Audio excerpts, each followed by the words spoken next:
Agencies only have a few weeks left to submit their return to office plans, but those making the arguments about the future of the federal workforce are asking the wrong questions, according to Don Kettl, the Sid Richardson professor at the LBJ School of Public Affairs at the University of Texas in Austin. Don, it's great to see you. You're writing about the next generation of the federal workforce in GovExec, and what I love about reading your work is you always write about solutions and not just problems. You write in this piece, we need to focus on how government can deliver on the needs of Americans. The fundamental problem of the public service is its growing difficulty of producing the results citizens and the policymakers they elect expect. Why is that difficulty growing, in your view, Don? Well, I think it's growing primarily because we've lost track so often when we start talking about human capital, about the mission, what it is that we want public workers to do, and have focused more and more on process, about the difficulties we have with hiring, whether or not we ought to be firing more, whether or not we need to increase or decrease the number of workers. Really, the main question is, what do we want government to do?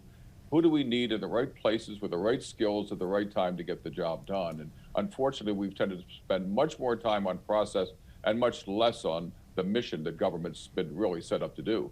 You make 4 points in this piece about where we should start this revamp of the workforce, and Kiran Ahuja is already talking about it as the new director of the Office of Personnel Management. The first point that you make is that mission matters most. The second one that you write is merit is key. Have we lost sight of that, in your view, in the recent past, Don? Yeah, I think that the problem is that it's been disconnected from the reasons why we set this up to begin with.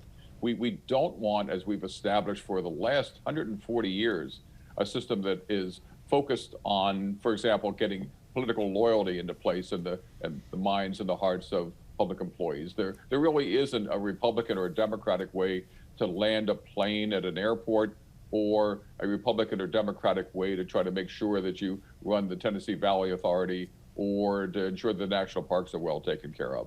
So what we really need to do is to focus on how to make sure that we have politically neutral competence to achieve the missions that the government set up. Responsive, to be sure, but not politicized in the process. And that's what I think we've lost sight of, how to try to create a system of merit that balances mission with the protection that public employees deserve. Is there a way to run a system like that, Don, while recognizing the individual successes and lack of successes among the individual employee at the rank and file level? Or do you have to do that in a system like we have now, kind of a general schedule system, where everybody at a certain level makes the same kind of compensation?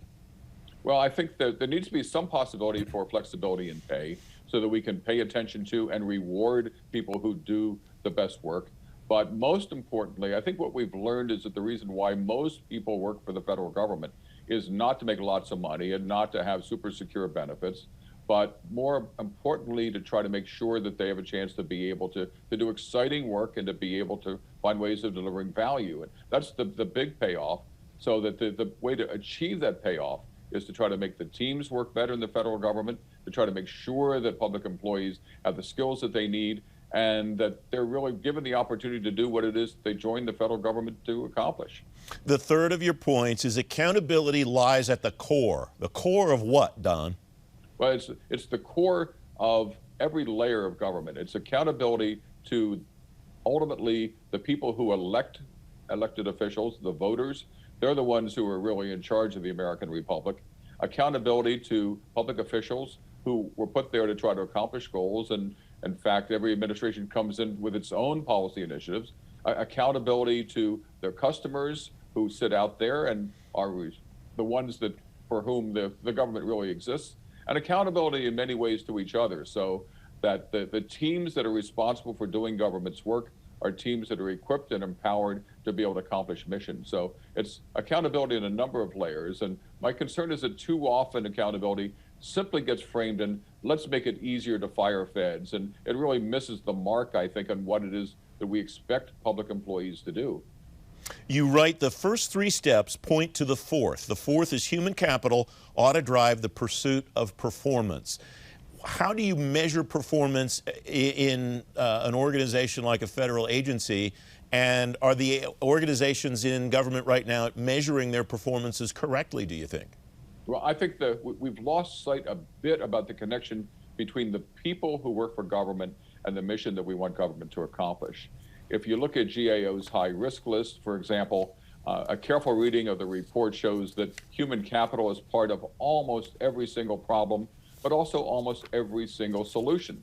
And so what we need, I think, is to find a way to make government personnel and human resources and human capital as essential to government as budgeting and questions of organization and structure.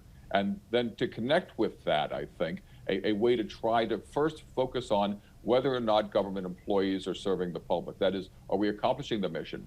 It has to do in part with individual contributions, but most importantly, the way that individuals contribute to the mission as a whole.